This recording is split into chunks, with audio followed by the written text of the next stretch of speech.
Okay guys, Kevin Dye painting. It is Saturday.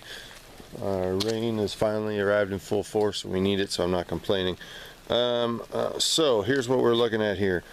This building, it might have been stained, but it obviously was not stained deep enough into the wood, so we've got some pretty heavy stuff right here. I can definitely try to get rid of it. I cannot guarantee that I can get rid of that 100%.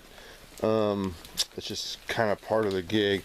Unfortunately, it's the way the building is set up for when we do have snow, but I could definitely give it the best shot. Up here, you know, if we have to, we can sand some of it, so that's not too bad. So I'll just kind of, this wall's pretty good. It just appears as if the stain that was put on it was either light or it wasn't stained at all. Yeah, a lot of mold. A lot of mold. We can clean it out pretty good.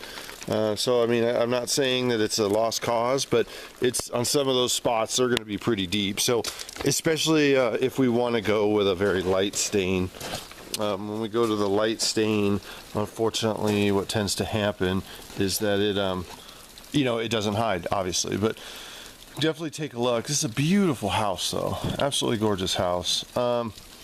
So I'm gonna let some of this rain pass over here. So that's the garage. The front is going to be our main issue. That's what we're going to really have to attack the hardest.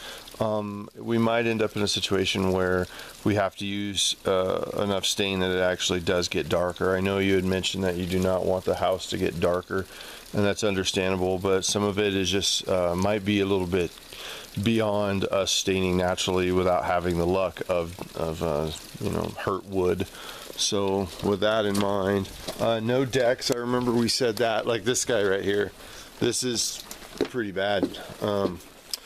We can only bleach and mildicide and only so much. So we'd have to do some tester runs.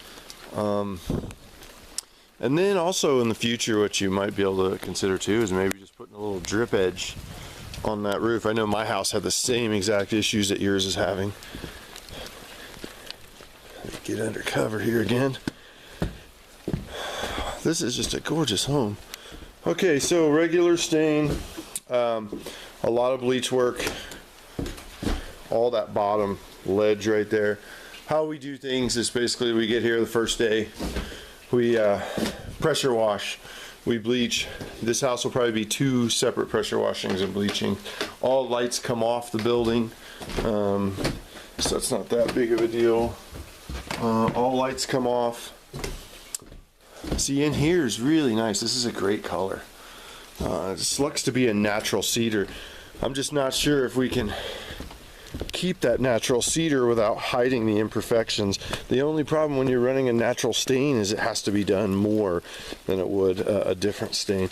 And I understand fully that orange is not in our playbook, which is fine with me because this house is too nice to have a big orange stain job put on it. Okay, question 1.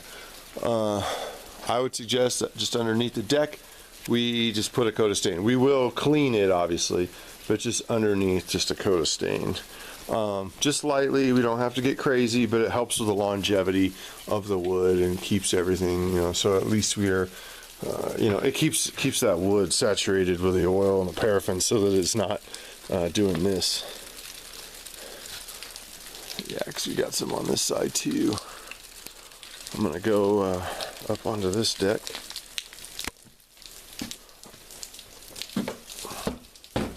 Oh, this looks really good. So if you are replacing this deck and anything on the upper deck, then you know that's what we need to discuss, because then we wouldn't really need to do any stain work on the bottom of the deck either, and that'll save you a lot of money because that's a lot of stain. Pillars and stuff, so that's a question if we're going to do the pillars. So that's definitely something we can speak about as well. Pretty much cut and dry. A lot of pretty much cut and dry. A lot of bleach, a lot of pressure washing. I use either Armstrong or Super Deck, the best oil-based stains I can get my hands on. I don't use cheap stuff. I don't use water-based stuff. We take our time. We do it right. This is a big house, so it would be a time consumer, but that's okay. Another question about all the railings and stuff. You know, if we're gonna clean them out, you know, it's a time and material. If we're coming in and we're bleaching these guys out really good, usually what happens when people say they're gonna replace decks is we do these and that joist, and that's it, because, you know, they don't want to have us staining everything underneath just to have them change it out anyway. Go from there. So far, the only doors I've seen, I'd suggest on this door we pressure wash, bleach, and then throw a spar varnish on both doors. They look pretty good so far that I've seen, and a spar varnish would probably be our best bet. Marine varnish, heavy duty stuff, and we can kind of do that. Let me see if I can get a view of the top deck without getting up there, because I don't feel like climbing. Oh, gorgeous stone fireplace. So, standard chalet style back there. We have the planks to get around those windows.